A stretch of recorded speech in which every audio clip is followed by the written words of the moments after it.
喺中環有巨型倒數時鐘同埋光影匯演，迎接2026年嘅來臨。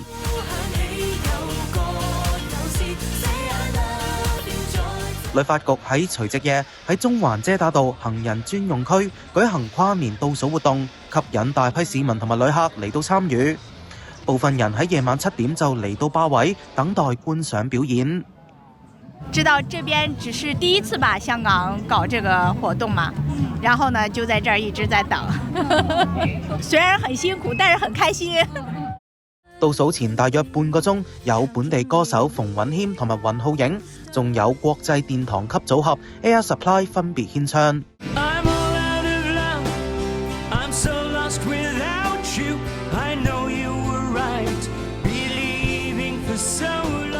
其後由行政長官李家超、文化體育及旅遊局長羅淑佩同埋旅發局主席林建岳主持倒數啟動儀式。佢哋拎住巨型愛心，象徵送上祝福。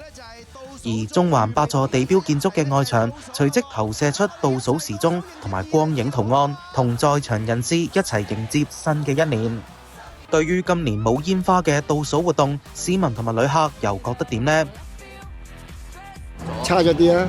即係有煙花咧，啲人集中一齊睇煙花。會呢個台咧就都係人流，但係咧冇煙花，即係熱情啲。即係唱歌係好啊，但係咧冇熱情咯。氛圍很好，特別大家一起說新年快樂的時候，整個人真的非常激動。雖然煙花取消很可惜，但是我覺得這個也很棒。有咩新年願望啊？身體健康，世界和平。同埋即係個即係開心快樂。